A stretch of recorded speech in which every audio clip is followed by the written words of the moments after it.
Amigos, bienvenidos a Escuchando el Autismo. Hoy vamos a tener una conversación muy interesante porque vamos a hablar del autismo desde una perspectiva que no hablamos todos los días, que se pierde un poquito en el horizonte y que nos va a dar a muchos, como yo, que estamos viendo el autismo ahorita en las edades primeras, ¿no? En los 5 años en mi caso, nos va a dar mucha esperanza de dónde podemos llegar y lo que se puede lograr. ¿O no es así, amigo? ¿Qué opinas? Sí, buenas, ¿qué tal? Sí, la verdad que sí, la verdad, bueno, como bien sabes, he dicho en muchos podcasts que es una etapa en la vida que me gusta mucho estudiar, una etapa del desarrollo que me parece muy importante porque no se habla mucho y es primordial. Entonces, iremos hablando un poquito de todos los cambios que surgen, lo importante que es, así que con muchas ganas también de tener por fin a la invitada aquí. Llevamos un tiempo hablando y con muchas ganas del episodio de hoy. Perfecto. Y bueno, antes de recibir a la invitada, amigos, por favor, den like, suscríbanse. Ya me han dicho varios amigos que tengo que trabajar más en esa parte porque siempre se me olvida Se nos andar olvida, sí. promocionándonos. Y entonces, por favor, si les gusta el contenido, compártanlo. Creemos que es un contenido que puede ayudar a muchos padres, a muchas familias que están en el espectro. Entonces, si les gusta el contenido, ayúdenos a que llegue a más personas también con su like. Y ahora sí, bueno, vamos a recibir a Patri de El Vuelo de Dani. Hola. Hola, Hola. hola, muy bienvenida a este tu podcast y por favor cuéntanos un poquito qué es el vuelo de Dani. Hola, bueno, yo soy Patri, soy la mamá de Dani de Alba y el vuelo de Dani nace por Dani. Dani es un adolescente de 13 años diagnosticado de autismo y decidimos abrir este canal para mostrarlo un poco a la sociedad, poder un poco empatizar con la sociedad, visibilizar el autismo y también visibilizar un poco como, aunque hayamos tenido un diagnóstico de autismo severo, como poco a poco pues se puede, toda la evolución que ha tenido Dani y a través de su historia, a través de su día a día, poder mostrarle a la sociedad que sí se puede y que a pesar de estar en la adolescencia, que es una etapa complicada, podemos alcanzar muchas metas y en ello estamos. Oye, Patri, justamente vamos a empezar por ahí, ¿no? O sea, Dani tiene ahorita 13 años, si no me Ujú. equivoco. Entonces, cuéntanos un poquito cuándo recibiste el diagnóstico, cómo fue ese proceso, y un poquito cómo fue tu experiencia en ese momento, que es algo que a todos nos sucede. Pues mira, el diagnóstico de Dani llegó con 5 años, pero sin embargo, nosotros con 1 año y medio empezamos a sentir que algo no iba bien y con 2 años Dani es diagnosticado de TEL, de trastorno específico del lenguaje. Sin embargo, cuando empieza el colegio, nosotros empezamos a notar una serie de signos, una serie de alertas que nos hicieron ver que podía haber algo más. Y yo estuve durante 2 años con la sospecha de que Dani era autista, pero sin embargo no me cerraban el diagnóstico. De hecho, me tuve que desplazar a otra ciudad en busca de otros profesionales que me pudiesen cerrar un diagnóstico. Y finalmente Dani fue diagnosticado con autismo con 5 años.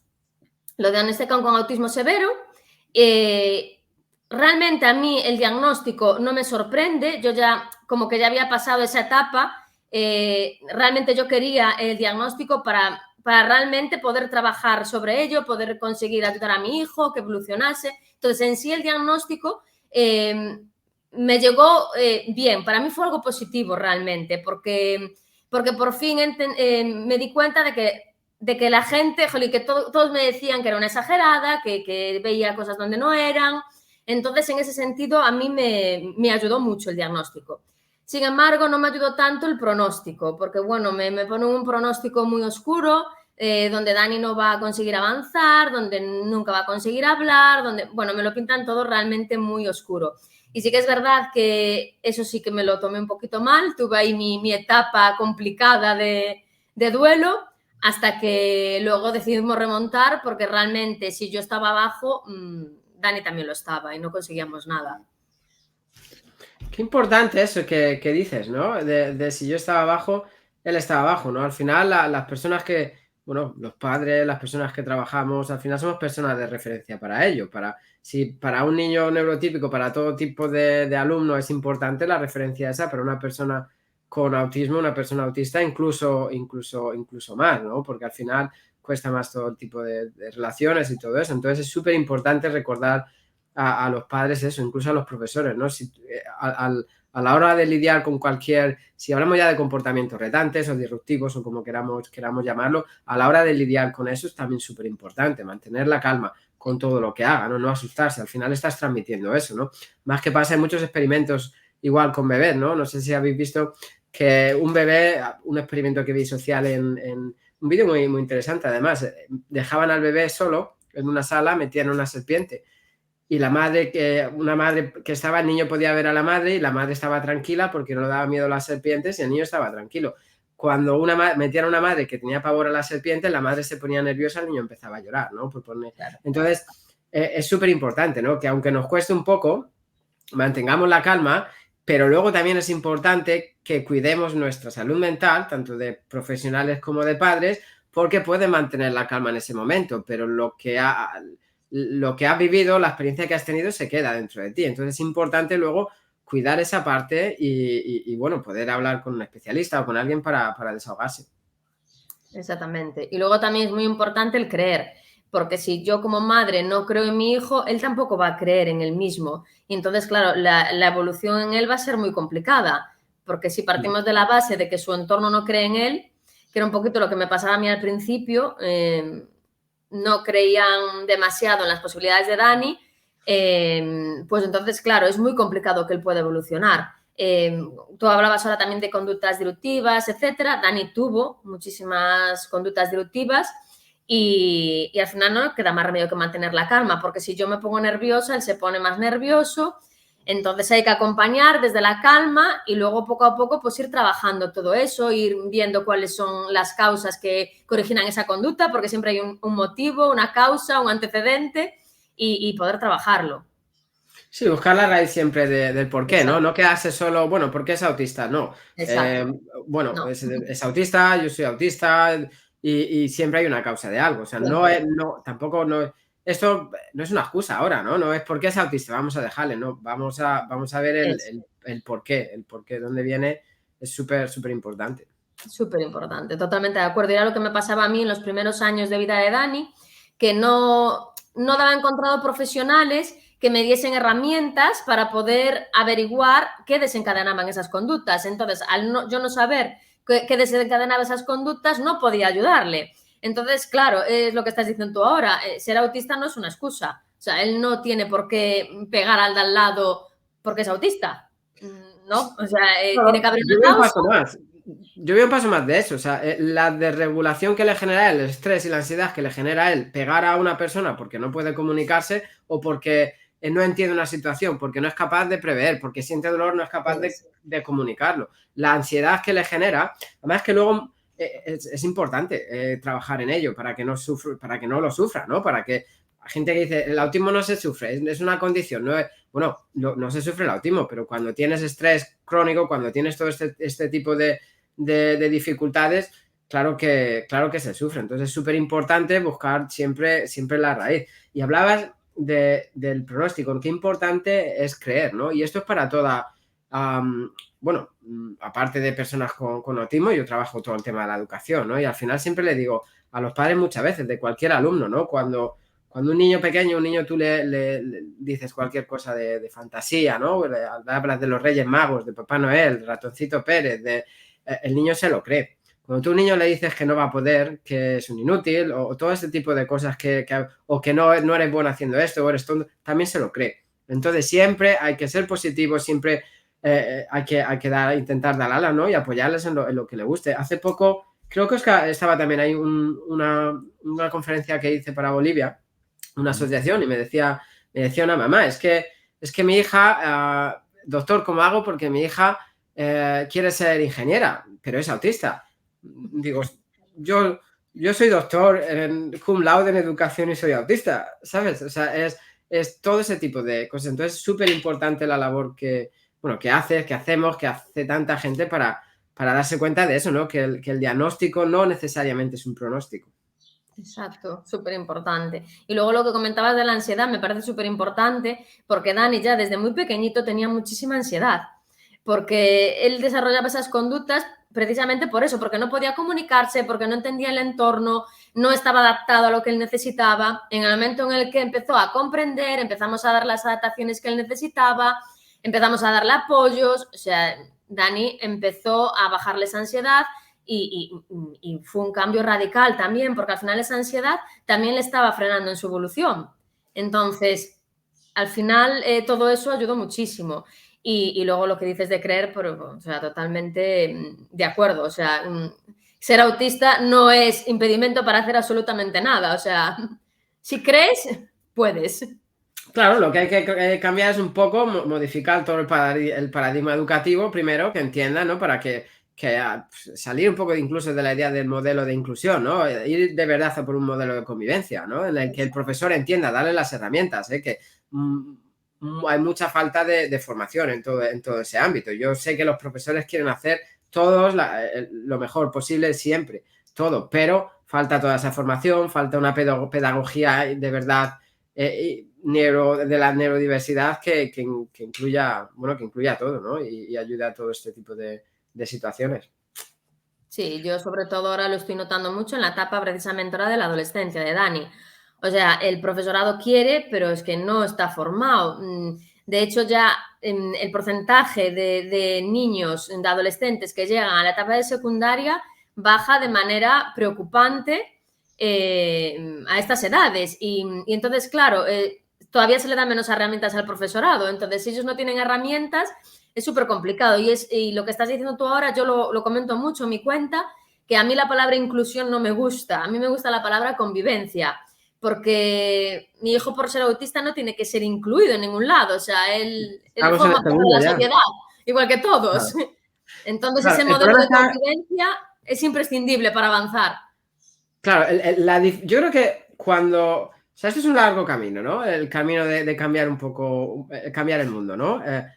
Cambiar el paradigma educativo. Entonces entiendo, yo muchas veces sí que uso la palabra inclusión, porque es como saltarte etapas, ¿no? Si tú a un niño en primaria le metes directamente a secundaria, ahí hay un gap, ¿no? Un hueco que no ha aprendido. Entonces la gente tiene que entender un poco de verdad lo que es la inclusión para poder hablar de convivencia, ¿no? Si no, a veces se quedan un poco así pillados. Luego es súper importante, ¿no? El tema que mencionabas de la ansiedad. El problema de la ansiedad es que se cronifica. El problema de la ansiedad es que al final, como es la única herramienta que muchos alumnos aprenden para autorregularse, ¿no? O sea, imagínate que no entiendes una situación o que tienes un dolor o que tú ya sabes que previamente la manera en la que te has calmado ha sido pegando algo, porque viene la gente, incluso cuando te agarran para que te calmes, te agarran, llegas al punto y ya te empiezas a calmar. Entonces hay muchos alumnos que llegan a eso, ¿no? Lo hacen y llegan a ese punto porque saben que luego ya se relajan, ¿no? Es como que han aprendido todo ese mecanismo. Entonces es importante hacerlo desde el principio bien, ¿no? Y bueno, como seguro habéis hecho. Y has mencionado la adolescencia, que yo creo que ahora vamos a hablar sobre ella, porque es una etapa súper importante. Sí, muy, muy importante. Sí, antes de irnos para allá, a mí sí me gustaría, creo que hay una parte que es importante comentar, que es cómo lograste superar el que te hayan dicho que hay todos estos límites, que hay todas estas barreras, que no vas a llegar a algo, que seguramente cuando te lo dijeron, pues no conocías la mitad ni la cuarta parte de lo que conoces hoy en día, y cómo lograste salir de que las autoridades, ¿no? En este caso los doctores o los especialistas te dicen, no va a poder, y cómo cambiar, ¿no? Ese estado de no se puede, así se puede. Yo creo que eso es algo que me gustaría que nos compartieras. Mira, yo siempre comento que lo que me empezó a dar fuerzas a mí, lo que me hizo salir de ese túnel de mi hijo no va a poder, fue dejar de compararlo. Yo siempre comparaba a mi hijo de 4 o 5 años con los demás niños de 4 o 5 años. Entonces, claro, al hacer esa comparativa, por poca que fuera la comparativa, siempre me venía abajo, porque mi hijo, Dani, seguía otro ritmo completamente diferente. Entonces, hubo como un cambio cuando me empecé a dar cuenta que la solución estaba en empezar a comparar a Dani solo con él mismo.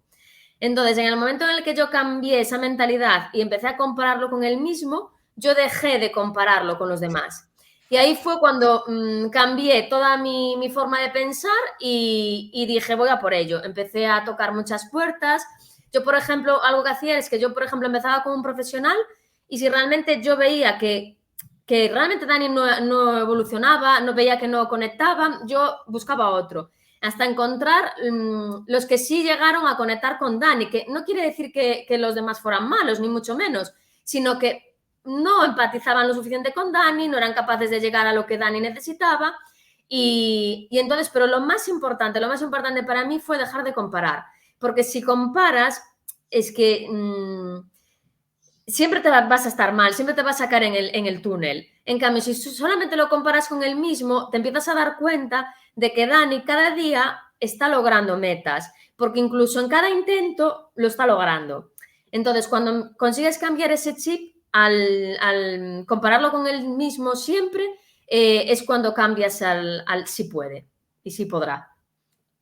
Totalmente, totalmente. A mí me parece súper importante esto que acabas de decir, porque uno, incluso cualquier persona, si va al psicólogo buscando una terapia, buscando un apoyo, si no se sienten cómodos con ese psicólogo, lo que deben de hacer es buscar otro psicólogo. Luego hay mucha gente que se queda en la idea de que va con un psicólogo, no se acomoda, y entonces no, es que la terapia no es para mí. No, bueno, no es que es como decir que el doctor no es para ti, o sea, la terapia sí es para ti, pero ese no era el doctor, el psicólogo adecuado para ti, ¿no? Porque hay muchos tipos de atención. Mismo caso en las terapias, ¿no? O sea, tal vez esa terapia puede ser muy buena, pero no puede ser la adecuada o no puede ser la que necesitas en ese momento. Y de ahí empiezas a tener avances y de ahí retomo un poco lo que decía Abraham, ¿no? Es lo mismo que las escuelas, no todas las escuelas te van a funcionar, no todos los maestros te van a funcionar, no todos los sistemas te van a funcionar, y de ahí, me imagino, empezaste a tener avances, ¿no? Cuéntame un poquito cómo fueron estos avances, para ir avanzando al presente, ¿no? ¿Cómo fueron estos avances? ¿Qué acciones específicas te funcionaron? Veo que Dani hace también mucho ejercicio, que le gusta las carreras en maratón. Cuéntanos cómo fueron esos pasos para ir creciendo, para ir saliendo. Mira, por ejemplo, algo que hacían con Dani, que a Dani no le estaba funcionando, era que, por ejemplo, los apoyos que utilizaban con Dani eran los pictogramas, y con Dani ese sistema de comunicación no funcionaba. Entonces, nosotros cuando empezamos a ver avances fue cuando cambiamos radicalmente todo. Nosotros dejamos a un lado los pictogramas y empezamos a dar otro tipo de apoyos visuales. Empezamos a cambiar por imágenes reales de todo, de su día a día, imágenes reales de él. Un ejemplo que os pongo, para practicar, para enseñarle las acciones, pues empezamos a sacarnos fotos de toda la familia practicando esa misma acción para que Dani interiorizara y generalizara esa acción. Entonces, el abordaje que hicimos fue ese de inicio, o sea, cambiar todo el pictograma por imagen real y muchísimo apoyo visual, muchísimo. Dani ya solamente con ese cambio ya empezó a avanzar muchísimo. Le empezamos a adaptar el entorno, por ejemplo, en terapia. Le generaba muchísima ansiedad sentarse a trabajar en terapia. Y entonces los terapeutas me comentaban, es que le genera ansiedad porque realmente no está entendiendo la situación. Lo estamos mandando a sentar, pero él no comprende ni cuándo se va a levantar, ni el tiempo que va a estar. Entonces, todo eso le genera mucha ansiedad. Entonces, elaboramos una serie de apoyos visuales para que él entendiera. Ahora te sientas, vamos a hacer este par de juegos, vamos a estar y luego te vas a poder levantar. Entonces, a través de todos esos apoyos visuales, pero adaptados a lo que él necesitaba, fue cuando empezamos a ver avances. Luego, por ejemplo, Dani, por ejemplo, sí tenía lenguaje, era verbal, pero no era capaz de construir oraciones. Él me decía palabras, todo palabras, pero no me construía oraciones. Entonces, el lenguaje no llegaba a terminar de ser funcional.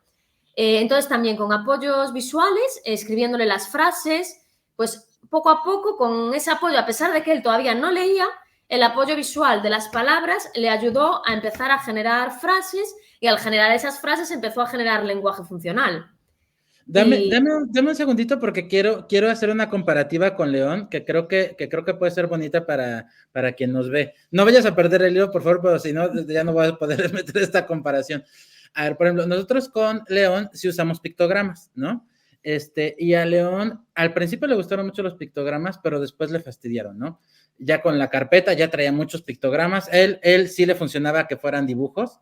Yo me imagino que en el caso de Dani igual y él necesita algo más real y le cuesta un poco tal vez lo simbólico, ¿no? En el caso de León esa dificultad no la tiene, entonces a él el símbolo sí lo entiende como muy rápido, pero ¿sabes qué nos pasó a nosotros? Que se cansó del poco vocabulario que tenía con los pictogramas, porque nos ganaba, o sea, simple y sencillamente nos ganaba. Ya los pictogramas que tenía no eran suficientes y cambiamos al PEC, pero en tableta, en donde ya rápidamente podemos aumentar los pictogramas. Y bueno, fue el más feliz del mundo. Ha ido desarrollando la comunicación hablada como tal, pero a él sí le gustan sus pictogramas. Vamos, ya incluso bromea con sus pictogramas, o sea, te hace bromas usando los pictogramas, y lo ha generalizado muy bien. Esto para que la gente vea que justo eso es lo importante, de que tú, como padre, como cuidador, estés bien atento a qué le funciona a tu hijo, ¿no? O sea, no es, mira, a Dani le funcionó no usar los pictogramas en imagen, sino en foto, y entonces lo hicieron así, entonces yo tengo que hacer eso. No, a León le funcionó eso. No, tú tienes que tratar, intentar y buscar qué es lo que se va a adecuar, y ahí es donde está realmente la cuestión. Cuando tú identificas y puedes apoyar a tu hijo con la herramienta adecuada para él, es cuando vamos a tener los mejores avances. Y ya, perdón por la interrupción, por favor, continúa. No, y lo que comentabas también, aparte de que cada niño es diferente, también dentro del mismo niño, cada fase es diferente, porque con Dani fue como evolucionando, porque, por ejemplo, para el tema de la autonomía, ¿no? Por ejemplo, para el lavado de dientes, por ejemplo, nosotros empezamos con una secuencia de imágenes reales, o sea, le sacábamos a él la foto haciendo cada acción y le hacíamos la secuencia, que era lo que a él le funcionaba. Luego, cuando ya no necesitaba la imagen real, esa imagen fue sustituida por unas reglas escritas, cuando él ya empezó a leer tal y necesitaba esas reglas escritas. A día de hoy ya no necesita esas reglas, y esas frases escritas las utilizamos solo para momentos puntuales, cuando no comprende algo o cuando no es capaz de generalizarlo, entonces sí usamos esa frase escrita. Pero ahora, por ejemplo, él solo las necesita para esos momentos que no comprende algo, pero luego él comprende mucho el lenguaje sin necesidad de darle ese apoyo. Entonces también es ir adaptándose al momento evolutivo del niño, también es súper importante también. Súper interesante. Súper interesante. Y luego, después de que fueron con esas herramientas, ¿cómo fue, por ejemplo, la integración a la escuela? ¿Va a escuela regular, es particular, hace homeschool? Coméntanos un poquito cómo han lidiado con esa parte. Pues Dani está en escuela regular, en escuela ordinaria, pero está también en un aula de educación especial, dentro de la misma escuela. Está como una educación combinada, pero dentro de un colegio ordinario. Entonces él hace parte de su jornada escolar en su aula de referencia con todos los niños, y luego otra parte de la jornada va a un aula específica donde trabajan de manera más individualizada pues los contenidos curriculares y todo ese tema. Y bien, de hecho ahora está en secundaria y seguimos con ese modelo. Él sigue en el mismo colegio y seguimos con ese modelo. Parte de la jornada, porque él sí se adapta muy bien al aula ordinaria con el resto de niños, pero él tiene una adaptación curricular significativa, con lo cual él no sigue los objetivos curriculares del resto. Entonces, es importante, necesita también esa atención individualizada fuera de ese aula con los demás niños. Fíjate que eso está genial, pero el reto, ¿no?, de la educación futura, el reto de verdad de la educación debe ser que no se tengan que dar esas situaciones. O sea, se da muy pocas herramientas a los profesores para que sean capaces de diferenciar el currículum dentro de una misma clase. Lo que pasa es que a muchos alumnos, y esto además hice un post el otro día al respecto, ¿no? Ya no hablando solo de autismo, muchos alumnos, o sea, el sistema educativo convencional está preparado para que todos los alumnos, aunque les cueste un poquito más, lleguen a un cierto nivel, ¿no? Y la mayoría de profesores en el sistema educativo se enfocan en eso. Cuando entienden que un alumno va un poco distinto, ¿no?, en todos estos conocimientos, ¿no?, se les lleva pues a este tipo de apoyo. Pero el problema también de todo esto son los alumnos que tienen un coeficiente intelectual más elevado y que van sobrados, ¿no?, como se suele decir. El problema con estos alumnos es que luego hay varios estudios que hablan del fracaso escolar, ¿no?, de alumnos con un coeficiente intelectual muy elevado, porque en la primaria no desarrollan ninguna habilidad de estudio porque no lo necesitan. Claro, cuando llegas a la secundaria, o incluso a bachillerato, ya no puedes sobrevivir académicamente hablando si no tienes esas habilidades de estudio. Ya no están motivados, ya están frustrados. Entonces, del mismo modo, a un chico que está genial por cómo está el sistema educativo ahora, que tengan este tipo de apoyos y que tenga la posibilidad de no tener de ir con el resto de compañeros y compartir en un colegio convencional. Antiguamente, quizás, hace 20 años, pues estaría en un colegio, ¿sabes? No había tantos este tipo de apoyos. Ahora, el paso que hay que dar, de verdad, el paso para una pedagogía inclusiva o una pedagogía de la neurodiversidad, una pedagogía futura, es que los profesores tengan las suficientes herramientas para ser capaz de diferenciar el currículum, diferenciar la manera en la que enseñan la que los alumnos aprenden, porque todos tienen estilos de aprendizaje favoritos distintos, y que esta persona que coge a Dani o cualquier alumno y le saca fuera para dar la clase, vaya a la clase, le dé el apoyo necesario ahí, pero no solo a él, apoya al resto de compañeros y los compañeros sean capaces de apoyarse a otros. Yo siempre digo, hay 3 pilares fundamentales para mí en la educación que no se están trabajando, ¿no? Que son el conocimiento del cuerpo, finanzas y las relaciones, ¿no? Al final, y son pilares básicos y que deberían estar en todo currículum, toda asignatura debería entrelazar todo eso, ¿no? Los beneficios que puede tener una pedagogía así, ¿no? Una clase, un entorno así, no solo para Dani o personas autistas, sino para el resto de alumnos, ¿no? Empatía, conocer emociones, conocerse a ellos mismos. Incluso ayer tuve una reunión muy, muy chula y, bueno, ¿eres Galicia? Galicia, sí. Yo aquí en Londres me he encontrado, mucha gente viene de Galicia o de Cataluña, cogen el inglés así, y a nosotros de Madrid nos cuesta más, o de Castilla, ¿no?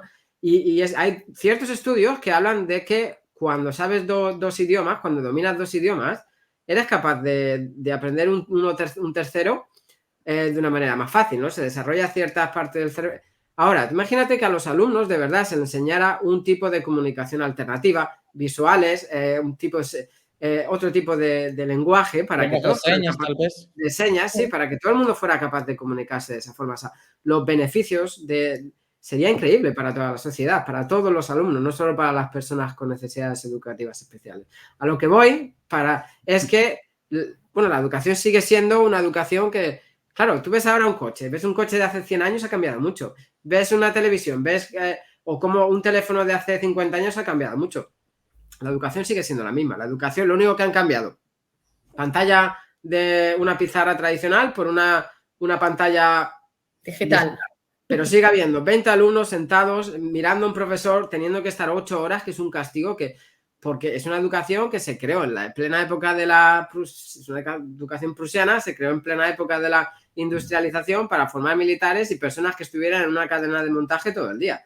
O sea, el paso que deberíamos dar como sociedad y sobre todo en el paradigma educativo es eso, que los profesores sean capaces de ver su clase de otra forma. Yo siempre digo, la mejor clase para un profesor, la clase que es outstanding, que dicen aquí, la clase perfecta, es cuando un profesor se va a una esquina de una clase y el aprendizaje sigue pasando sin que el profesor intervenga. Ahí significa que la clase está siendo perfecta.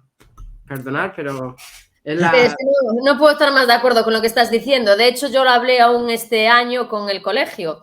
Dani, realmente el apoyo que necesita es dentro del aula, no que lo saquen.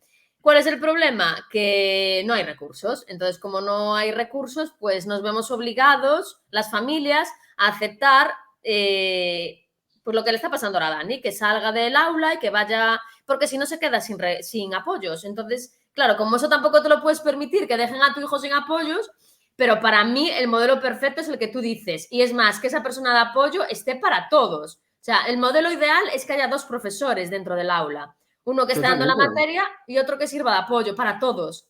Totalmente, pero es que el apoyo en todos los sentidos, porque, a ver, cuando hablamos de educación especial, ¿acaso, necesidades educativas especiales, acaso no todos nosotros, cada individuo no tiene necesidades educativas especiales? ¿Acaso todos aprendemos de la misma manera, tenemos las mismas motivaciones, los mismos gustos, los mismos estilos de aprendizaje? ¿Acaso la misma situación incluso en casa, la misma situación, la misma maduración emocional? ¿Acaso todos tenemos todos tenemos necesidades educativas especiales? Ese es mi punto. Y lo que hay que hacer es que el profesor tenga las suficientes herramientas para guiar una clase, teniendo en cuenta todo eso, y que no se tenga que llamar ni apoyo, ¿sabes? Que se tenga que pues un profesor y un par de asistentes. Aquí en Londres hay mucho la figura de asistente de profesor. Allí se llamaría profesor sombra, pero es un poco distinto. El profesor sombra es una sombra del alumno.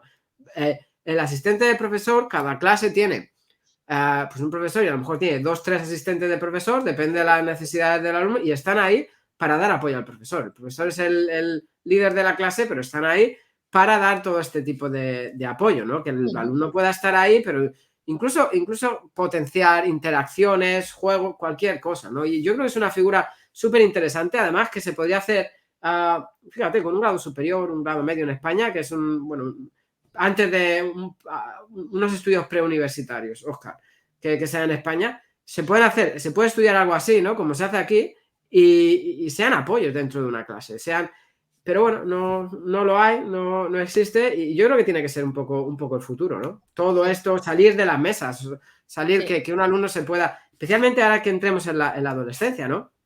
La adolescencia, en el tema de educación, ¿no? Sí que hay algunos países nórdicos que lo hacen, ¿no? Los alumnos por el tema hormonal, necesitan dormir más tiempo, tienen menos focus span, ¿no? Se concentran menos. Hay ciertas cosas que el sistema educativo no toma en cuenta. O sea, vas al instituto, pues en vez de a las 9 vas a entrar a las 8, vas a hacer jornada intensiva hasta las 4 o las 3 y luego vete a tu casa a comer y haz deberes. Que no, que un alumno adolescente necesita dormir más horas. El cuerpo se está desarrollando. Todo ese tipo de cosas pues no se tienen en cuenta en el sistema educativo. Totalmente de acuerdo. Y aparte, otra cosa con respecto a lo que dices también, es que, por ejemplo, yo ahora lo que estoy notando también es que en la adolescencia, el hecho de que, por ejemplo, saquen a Dani del aula le está perjudicando de manera importante para esa inclusión de la que hablamos y esa futura convivencia. Porque si ya es difícil a estas edades las relaciones con sus iguales, si tú a ese niño lo estás separando varias horas de su grupo de referencia, las posibilidades de la inclusión disminuyen muchísimo. Yo lo estoy notando ahora. ¿Y qué mensajes estamos dando a estos alumnos? ¿Qué mensaje que estamos dando? ¿La forma en la que aprendes no es convencional? Esto es lo que el mensaje que estamos dando es súper negativo, ¿no? Luego hablamos de 2 de cada 3 personas en el espectro sufren bullying, todo ese tipo de cosas. Es que lo estamos poniendo en bandeja. O sea, al final es el que tiene que salir de la clase, el que en vez de fomentar que los alumnos le ayuden y aprendan, que los alumnos aprendan todos de todos, en vez de fomentar todo eso, al final saca fuera y luego vienen todo este tipo de situaciones. Entonces, luego van creciendo, hay mucha, en la parte social, incluso, mucha regresión. Por eso siempre es una etapa en la vida que me llama mucho la atención, ¿no? Incluso el programa educativo One Smile, To Change the World, al principio lo pensé solo para personas a partir de la adolescencia y todo esto, y temprana adultez, porque siempre, durante mis años de profesión aquí como director y profesor, he observado en muchos casos una regresión muy importante, incluso alumnos que se meten en casa, que no quieren salir, depresiones, por todo esto, ¿no? Claro, queremos socializar, no tenemos las herramientas, no entendemos el mundo de la misma manera y nadie nos las proporciona en muchos casos. Sí, y aparte que ellos se tienen que adaptar, porque a mí lo que me está pasando, por ejemplo, este año, con este cambio a la adolescencia secundaria, es que todos los demás han cambiado y Dani se tiene que adaptar a todos los demás, ¿sabes? O sea, hay una serie de normas sociales como no escritas que todos conocen, pero claro, que Dani no conoce, y entonces él se tiene como que acostumbrar, le tienes que enseñar todas esas reglas que los demás tienen, ¿sabes? Y él no las tiene, y sin embargo él se tiene que amoldar a todo eso, y por encima quitándole un montón de horas de poder estar con ellos. O sea, yo lo veo súper complejo y súper injusto de cara a Dani y a todos los demás niños que estén en su situación. Claro, y además es que son muy complicadas las normas sociales. Yo es que al final tuve una hermana que yo primaria me costó un poco más, luego secundaria incluso pillé normas sociales de mala manera. O sea, incluso en una época así de pequeño me hacían bullying en el colegio, pero luego cuando llegué a la secundaria, mi hermana melliza, pues por ahí salí un poco más, aprendí más de todo ese tipo de normas, pero sí que en una época de la secundaria, pues hablo muchas veces de la vulnerabilidad, ¿no? Muchos niños que son captados por gangs, ¿no? Para pues los malotes del colegio y todo eso, para que sean churrecaderas y hagan cosas. Pues yo por una época pequeña de mi vida tiré a esa parte, porque al final eran las normas sociales que aprendí en ese momento y que a mí me salvaban de que no me pegasen, ¿no? Y todo esto. Entonces, al final, pues todo es que es súper complicado. Yo hoy en día, y lo hablo mucho en muchos podcasts, lo que pasa es que ahora lo hablo con naturalidad, a lo mejor voy a una reunión social algo, y salgo de ahí y le pregunto a algún amigo, oye, pero ¿y esto? ¿Y qué han dicho esto? ¿Y por qué tal?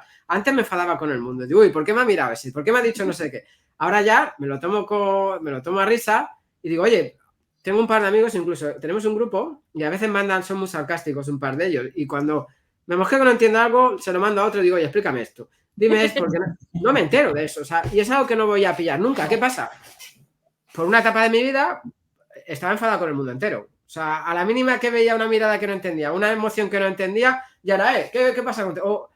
Pues no, pues no lo entiendo, seguramente no lo entienda nunca, o no tan bien como el resto del mundo, o saldrán otras situaciones que no entienda, y hay que normalizar eso. Y por eso está genial lo que haces y que hablemos y divulguemos.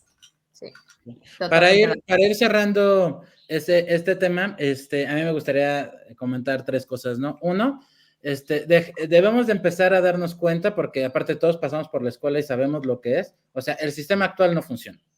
O sea, nadie se la pasa bien en el sistema actual, ni el maestro, ni los alumnos, ni los padres, ni nada. O sea, el sistema actual está rebasadísimo para todos, o sea, para todas las personas. No es porque sean autistas o porque sean alistas, o sea, no funciona para todos. Todos pasamos por la escuela y todos sabíamos que la gran mayoría de las clases, a excepción de alguno que otro maestro, alguno que otro momento, eran más tortura que un proceso de aprendizaje. Entonces, eso ya, ¿no? Sobre lo que comentas, muchos padres recurren a las escuelas como una herramienta de socialización para sus hijos. Si la respuesta que nos va a dar la institución educativa es aislarlo, para adecuarlo o para integrarlo, no entiendo yo bien cómo, pues bueno, ya desde ahí nos damos cuenta dónde está, y ve que de todas formas ustedes, o sea, la situación en la que está Dani, de todas formas, con todas estas carencias, suena mejor a lo que viven muchas familias, sobre todo en América Latina, ¿no? Donde no hay ni el más mínimo esfuerzo o intención por una adecuación educativa.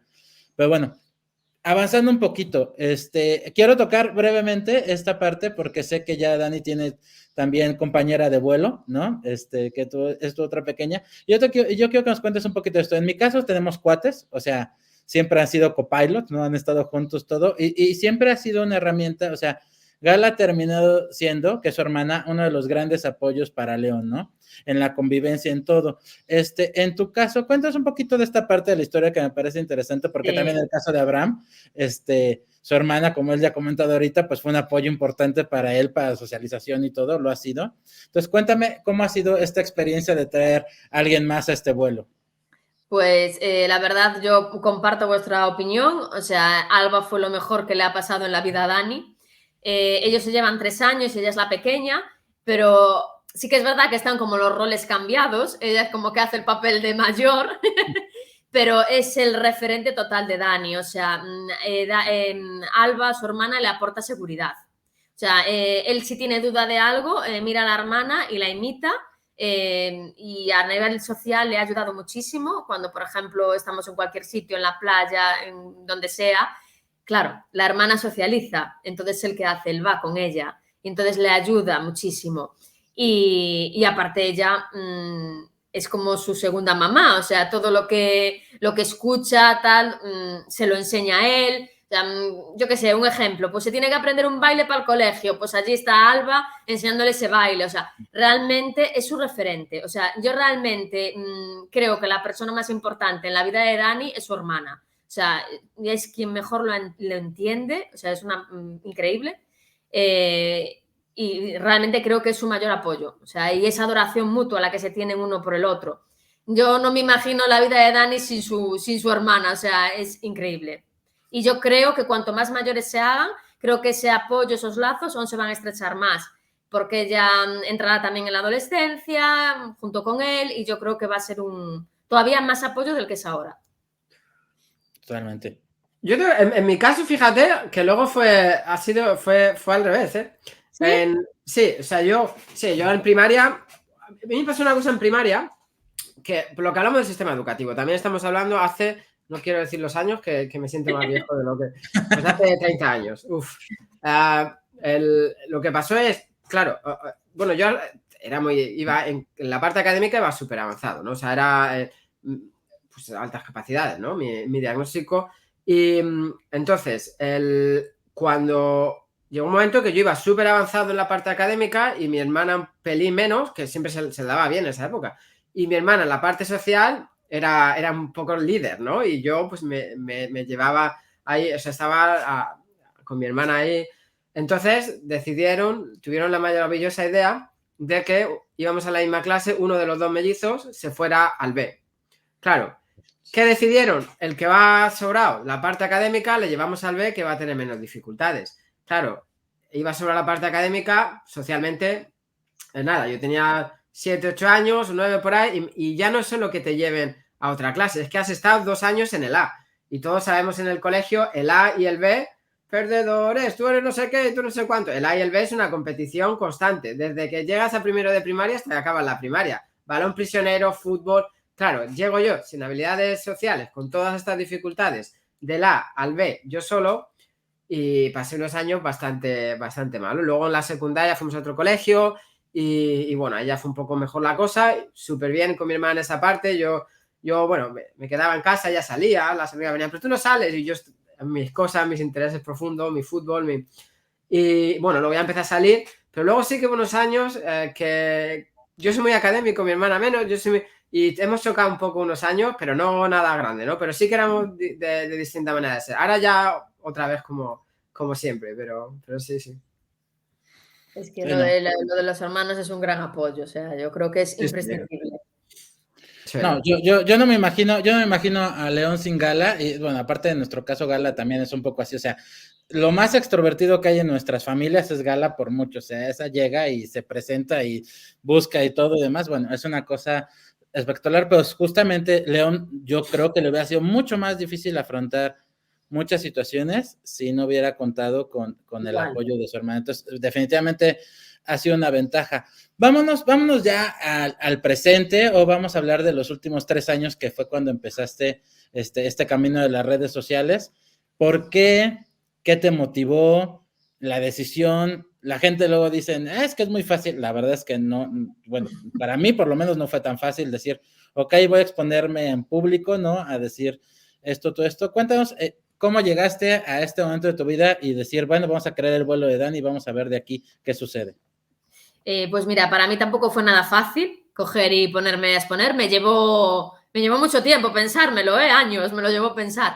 Pero a mí lo que me llevó a hacerlo fue que nosotros partimos de un diagnóstico de autismo severo, de estar hundidos, porque realmente es así, o sea, nosotros estuvimos súper hundidos, y luego empezar a ver toda la evolución de Dani. Llegó un momento en el que dijimos, es que yo quiero contarle al mundo que sí se puede, o sea, necesito contar la historia de Dani para intentar ayudar a otros padres que están igual que estaba yo hace unos años, y que a pesar de que haya un diagnóstico de autismo, sí se puede, que vean que sí, que con trabajo, creyendo, luchando, o sea, sí se puede llegar al punto en el que está ahora Dani o en el que estará cualquier otro niño, o sea, sin comparaciones, por supuesto, pero que sí que se puede, e intentar mostrarle al mundo, porque claro, yo lo hago mucho también a través del deporte, porque a Dani, por ejemplo, le gusta mucho el deporte. Entonces, intentar visibilizar, porque si no, lo que no se ve no se conoce. Entonces, intentar visibilizar que un niño como Dani sí que puede, pero necesita del apoyo de los demás para lograrlo. Entonces, intentar dar esa visibilidad para que la sociedad empiece a comprender que el mundo es de todos, de los autistas también, aunque algunos no se lo crean, y que necesitan apoyos, pero como necesitamos todos, o sea, yo necesito unos apoyos y Dani necesita otros. No significa que los de él sean peores que los míos, simplemente es como que tenemos que cambiar esa mirada en la sociedad y empezar a normalizarlo todo. Entonces, lo creé con esa ilusión, con la ilusión de intentar cambiar un poco las miradas e intentar darle esperanza a muchos padres que escuchan, tu hijo no podrá, tu hijo no va a poder, tu hijo no va a hablar, tu hijo, etcétera, etcétera, etcétera, y que no crean tanto en esas frases y que crean más en su hijo. Esa era mi idea. Qué bonito. No, yo creo que lo has hecho muy bien. Y esto me lleva a hacerte 2 preguntas, ¿no? Uno, ¿qué le diría a la Patri de hoy a la Patri de hace 10 años o 8 años cuando te dieron el diagnóstico? O sea, ¿qué le dirías?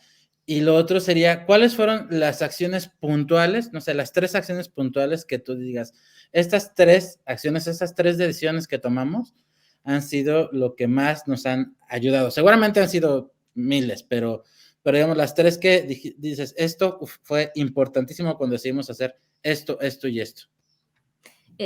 Pues mira, bueno, lo que le diría a la Patri de hace años es que no perdiera tanto el tiempo en comparaciones, y porque a veces siento que perdí mucho tiempo en comparaciones y perdí tiempo de evolución de Dani.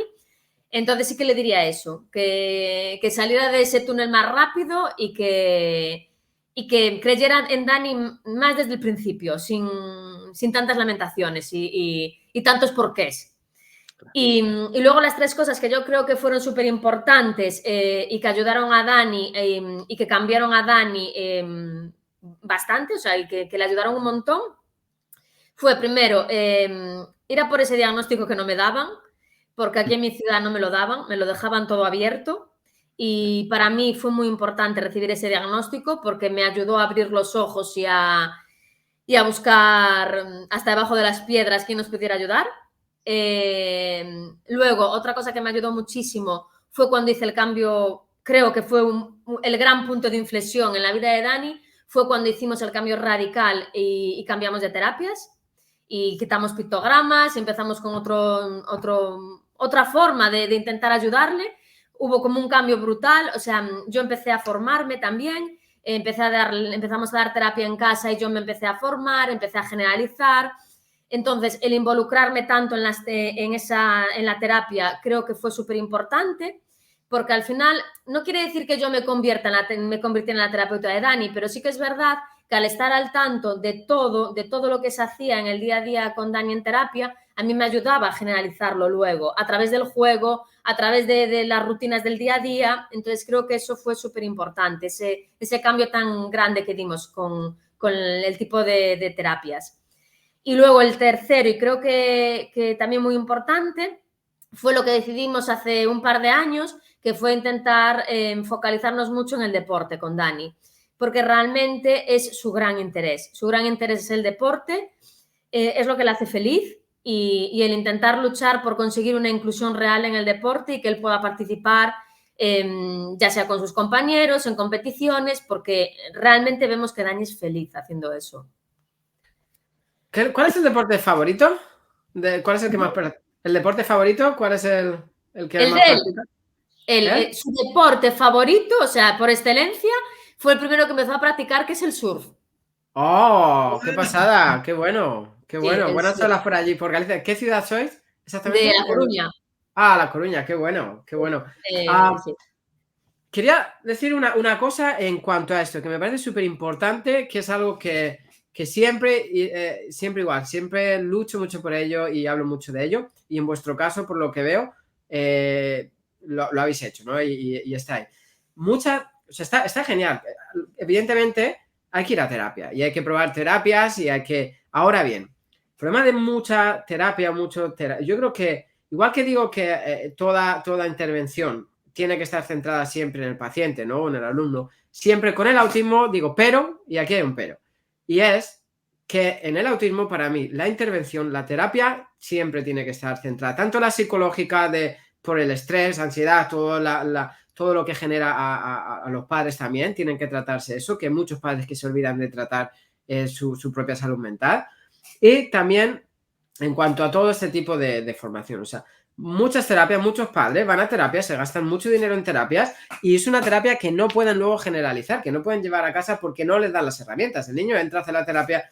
El otro día hablaba con una profesora que me decía, Abraham, pero bueno, es que la madre dice que usa 30 pictogramas, pero aquí en clase usamos 30 pictogramas y el niño se enfada. Digo, ¿cuántos ha usado, no? De buena manera. ¿Cuántos ha usado siendo realista? Aquí usa 5. Digo, ya está, usa 5. En el colegio usa 5. En casa 30, en el colegio es otro contexto, usa 5. Hay que trabajar desde eso, ¿no? Entonces, hay veces que a los padres van a terapia y el niño sale de terapia y ya está. Lo importante es formar a los padres, que creo que no se forma lo suficiente, para reducir incluso un poco, y a lo mejor esto va en contra un poco de algunos profesionales, ¿no? Para reducir esas terapias, porque al final no son entornos naturales. El niño ¿qué pasa cuando sale de terapia? ¿No? O sea, lo que nos cuesta muchas veces es el contexto, entender el contexto. Si solo aprendemos ciertas habilidades en terapia, vamos a saber extrapolarlas, ponerlas en la práctica en otro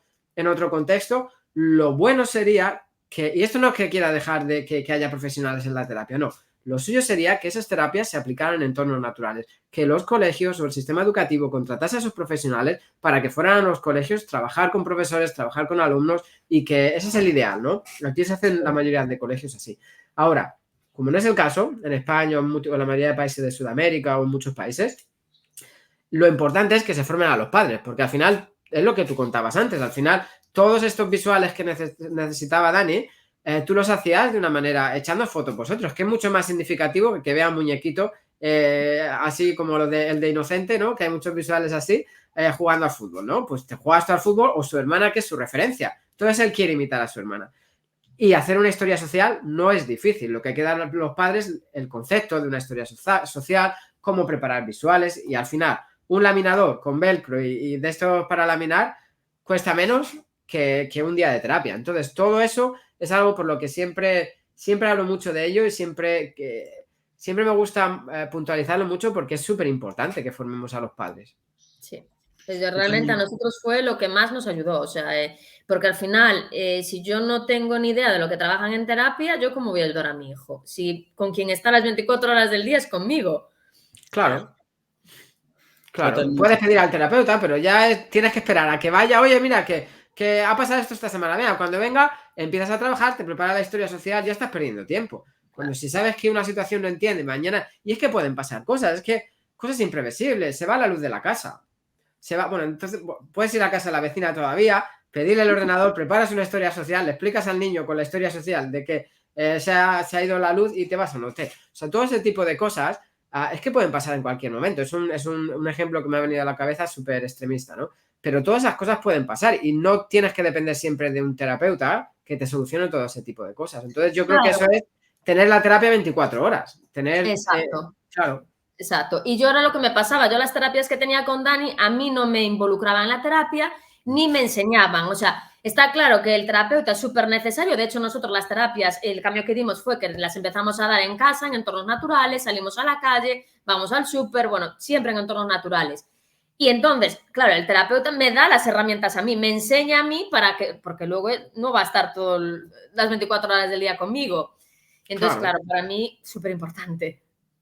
Claro, luego no sé cómo será ahora, pero luego en eso también son un poco herméticos, sobre todo en los colegios, yo creo, públicos. ¿Cuál es el problema? O fíjate los beneficios de que dejaran a un terapeuta ir al colegio con el alumno. El padre va a dar un día de terapia, el padre paga la terapia. Ya no hablamos de que el gobierno pague la terapia y todo eso, ¿no? Pero que vaya un terapeuta al colegio y dé esas herramientas a los profesores, ¿no? Todo ese paradigma es que de verdad hay que cambiarlo. Lo ideal sería que el profesor tuviera las mismas herramientas para ser capaces. No sé si Dani, su profesor, prepara historias sociales o algo de eso en el colegio, o no las usan, todo este tipo de cosas.